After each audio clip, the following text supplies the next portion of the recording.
حضرت عمرو بن العاص نے مصر کے گورنر تھے، ان کے پاس کچھ لوگ آئے مصر کے، انہوں نے کہا حضرت ہماری یہ عادت ہے کہ ہم محرم کی 11 تاریخ کو ایک نوجوان کنواری لڑکی بالکل زیوروں سے لدی ہوئی دریائے نیل کے سپرد کرتے ہیں، دریائے نیل کی نظر کرتے ہیں۔ وہ بیچاری زندہ اس میں غرق ہو کے مر جاتی تھی تو شیطان کا کوئی اس میں تصرف تھا، پھر دریا کا پانی چڑھ جاتا تھا۔ جب مسلمانوں نے مصر فتح کیا تو گورنر نے لکھا کہ اسلام تو اس طرح کی رسوم کی اجازت نہیں دیتا، لیکن خشک سالی ہے، لوگوں کی فصلیں ویران پڑی ہیں، تو حضرت کیا کیا جائے؟ تو حضرت عمر رضی اللہ تعالیٰ عنہ کاغذ کے ٹکڑے پہ لکھتے ہیں بسم اللہ الرحمن الرحیم، مصر کے نیل کی جانب عمر کا خط۔ حضرت سیدنا عمر بن خطاب رضی اللہ تعالیٰ عنہ نے دریا کو مخاطب کر کے لکھا، ہو دریا، اگر تو کہتا ہے نا کہ لڑکی قتل کر کے پھینکی جائے گی تو میں رسول اللہ کا ماننے والا ہوں، میں ظلم نہیں ہونے دوں گا،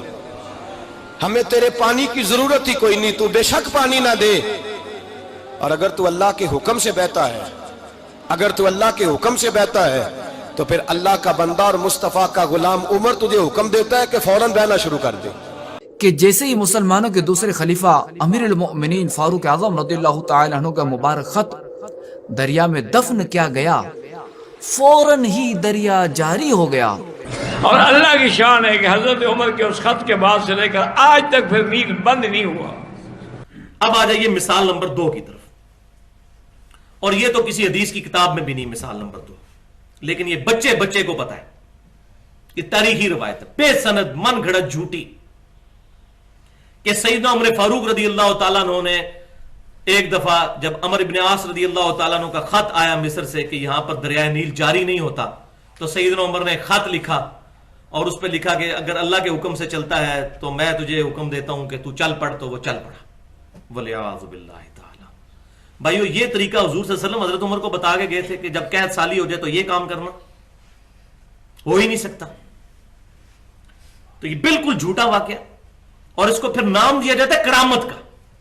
اور بھائیو کرامت کو سارے مانتے ہیں لیکن اس کا نام کرامت نہیں ہے، کرامت اور معجزے کو تو ہم مانتے ہیں لیکن اس قسم کی یہ چیزیں نہیں کہ جس کو جو ہے وہ بد عقیدگی کی بنیاد بنایا جائے۔ اب اس کے مقابلے میں صحیح بخاری میں کیا ہے، وہ بالکل اس کے الٹ ہے۔ تو میں کہہ رہا ہوں نا کہ قرآن اور بخاری اور مسلم ٹچ سٹون ہے، کسوٹی ہے کسی کی حقانیت کو پرکھنے کی۔ اب وہ دیکھ لو تاریخی روایت جھوٹی، اور صحیح بخاری میں کیا ہے، انٹرنیشنل نمبر کے مطابق چونکہ کریٹیکل حدیث ہے، کتاب الاستسقاء چیپٹر کے اندر 1010 نمبر حدیث ہے کہ سیدنا عمر فاروق رضی اللہ تعالیٰ عنہ، وہی عمر فاروق، ان کے زمانے میں جب قحط پڑ جاتا تو عباس ابن عبد المطلب رضی اللہ تعالیٰ عنہ جو حضور کے چچا تھے صلی اللہ علیہ وسلم، ان کے وسیلے سے اللہ کے حضور دعا کرتے تھے، اور وہ وسیلہ بھی بتایا کیا، یہ نہیں کہ ان کے صدقے، وہ ان کو اللہ کی بارگاہ میں پیش کرتے اور کہتے اے اللہ جب تک تیرے محبوب صلی اللہ علیہ وسلم ہم میں موجود تھے